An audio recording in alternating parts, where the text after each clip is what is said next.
Respiratory system का first part जो होता है वो होता है नोज होता है, जिसके अंदर नेजल कैविटी जिसकी लाइनिंग म्यूकस मेम्ब्रेन की होती है।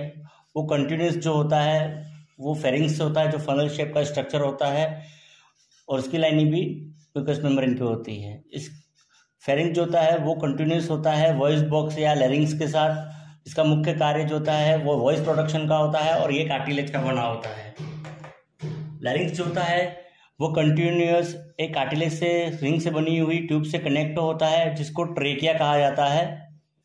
और ट्रेकिया जो होता है वो दो ब्रांचों के अंदर डिवाइड हो जाती है, लेफ्ट और राइट के अंदर। जो ब्रांचों में डिवाइड होती है उस एरिया को कार्नी कहा जाता है। ट्रेकिया दो ब्रांचों में लेफ्ट और राइट में डिवाइड होती है, उसको लेफ्ट और राइट प्राइमरी ब्रोंकाई कहा जाता है।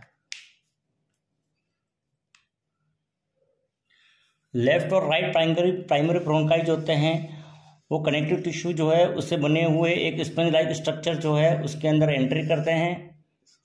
उस स्पंज लाइक स्ट्रक्चर जो है वो लंग्स होता है। लंग्स में एंट्री करने के बाद लेफ्ट ब्रोंकाई जो होता है वो दो ब्रांचों में और राइट ब्रोंकाई जो होता है वो तीन ब्रांचों के अंदर डिवाइड होता है। इसको सेकेंडरी ब्रोंकाई कहा जाता है।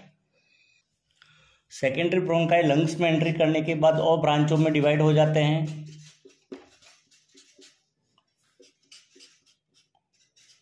उसको टर्शरी ब्रोंकाई कहते हैं।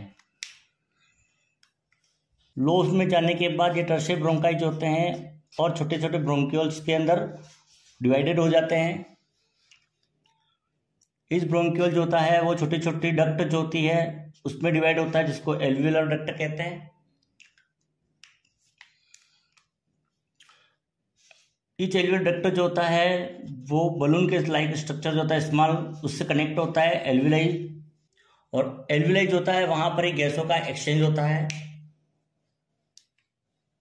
पूरा रेस्पिरेटरी सिस्टम का स्ट्रक्चर जो होता है वो थोरेसिक केज के अंदर होता है। उसके नीचे एक मस्कुलर डोम शेप स्ट्रक्चर होता है डायफ्राम, जिसके द्वारा वो एब्डोमिनल कैविटी से सेपरेट होता है।